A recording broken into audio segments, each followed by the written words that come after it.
Sean's POV. Are you sure you still want to audition? My manager asked, his voice cutting through the lingering fog in the room as I turned off the shower. Steam still clung to my skin when I stepped out of the bathroom. Water slid down my chest, tracing slow paths over muscle and bone, before disappearing beneath the towel wrapped low around my waist. I grabbed another towel, briefly drying my hair, my thoughts already elsewhere. Yes, my answer was firm, unyielding. I had waited for this day for years. The Laws in My Hand, by Red as Blood and Moonkiss, had ruled the crime thriller charts for 2 consecutive years, and I had been there from the very beginning, watching, waiting, worshipping every page. I wasn't just a reader. I was a believer. My loyalty began 5 years earlier with Twisted Sunshine, his debut novel. From that first reckless, brilliant story, I became an avid fan, hooked on his darkness, his precision, the way his words cut clean and deep. So when The Laws in My Hand was finally released, I was ecstatic to learn it had been co-written with the country's award-winning drama writer, Diane Stone, the mind behind one of my most beloved films. That collaboration alone felt electric, inevitable, dangerous in the best way. Now, with their joint vision brought to life, the adaptation of the book had become the talk of the town. Whispers everywhere. Anticipation thick in the air. Everyone knew. This wasn't just another adaptation. This was an event. I walked past Ray without slowing, bare feet silent against the marble floor, as I made my way toward the massive walk-in closet. The lights flickered on, revealing rows of perfectly pressed suits, black, gray, navy, each one a reminder of the image I was expected to maintain. I sensed him behind me, his footsteps hesitant, like he was weighing whether to follow. I turned my head just enough to catch his reflection in the mirror and shot him a sharp look. Cold. Final. I'm getting dressed, I said evenly. Can you step out for a moment? He sighed but didn't move right away. Sean, I've already told you, he continued, his tone slipping into that familiar warning cadence. The co-author of this film is a die-hard Rosie and Liam fan. According to my sources, she wrote this story specifically for them. It's obvious Liam is her choice. The audition is just a formality. I exhaled slowly, fingers tightening around the edge of the closet door. Here we go again, and I already told you, I love the story.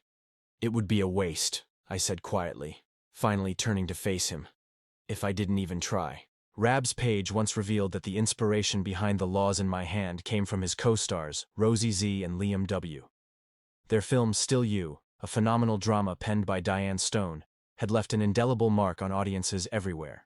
Their acting was exquisite, their chemistry almost unbearable to watch. Every glance lingered too long. Every silence spoke louder than dialogue. Fans clung to the hope that what unfolded on screen wasn't merely performance, but truth disguised as fiction. RAB was one of them.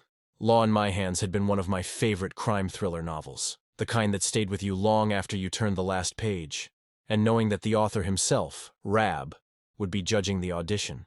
That alone made the audition worth everything. He flew from his country just to judge the casting. It is truly an honor. I wasn't stupid. I knew the odds. I knew how this industry play its tricks. But damn it, I wanted this. I may not land the role, I admitted, reaching for a shirt, the fabric cool against my still damp skin. But I want to give them my best. I want them to see my version of Atty, Lance Collin. Ray's voice softened, but his concern only deepened. I can't let you walk into a war where you're guaranteed to be wounded, Sean. You're not some small-time actor trying to prove himself. You're huge. You're always the lead. I won't let this audition leave a scar on your perfectly built career. I paused, meeting his gaze through the mirror. There was no anger in my eyes now, only resolve. Ray, I said calmly, I understand. I really do. But this isn't about ego. I slipped on the shirt, button by button, grounding myself. I genuinely want to try, I finished. And who knows? A faint smile tugged at my lips. They might just consider me. RAB's POV. Did you sleep last night? You look extremely exhausted and haggard right now, Diane whispered close to my ear, careful not to let her voice carry across the room. I shook my head slowly, my body heavy against the chair. My schedule had been relentlessly packed. I had arrived only last night, and now I am, sitting in on the auditions for the cast of The Laws in My Hand. I wasn't entirely sure why my presence was required, and yet, here I was, forcing myself to stay awake while my body screamed for rest. fatigue curling deep into my bones as if it resented every obligation that had brought me into this room. I still have jet lag and I couldn't get myself to sleep. I felt like an undead right now. I felt like I'm in ecstasy and I'm floating. I honestly told her. She laughed softly, the sound light and familiar, grounding me for a brief second. We were already seated at our designated table. Earlier, I had gone through a blur of introductions: directors, crew members, investors, polite smiles, firm handshakes, practiced small talk. I had done my part, even if my mind lagged a few seconds behind my body. Now all that remained was waiting. The tension in the room slowly climbed as we prepared for the first audition of the day. I released a quiet sigh, exhaustion pressing behind my eyes. I had already told them who I wanted to play which roles for this movie adaptation, but the producers insisted on auditions anyway. An unnecessary formality, an added workload to an already overloaded life. I am not one of those who enjoys this kind of thing. I prefer being alone in my room writing stories that are too unrealistic to satisfy the dullness in my life. Diane begged me to come. I refused at first, but everything was set, and all I needed to do now was sit here and listen to the auditionees. Nothing more. My only consolation in being here was the chance to catch a glimpse of my favorite on-screen couple. It felt almost indulgent, this quiet thrill, as if I were borrowing a private joy in the middle of professional obligation. Proof that even exhaustion couldn't dull certain anticipations.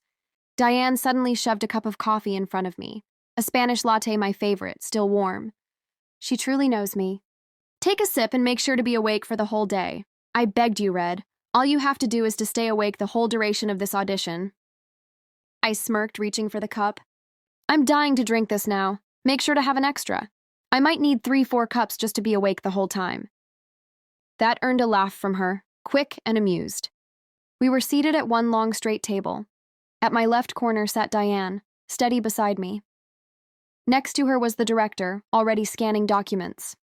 At the far end, the producer sat composed and unreadable. In front of me lay the portfolios of the auditionees. I leaned forward slightly and began to count. 28 folders. I made a face, lips pressing together. This is going to be one hell of a torture.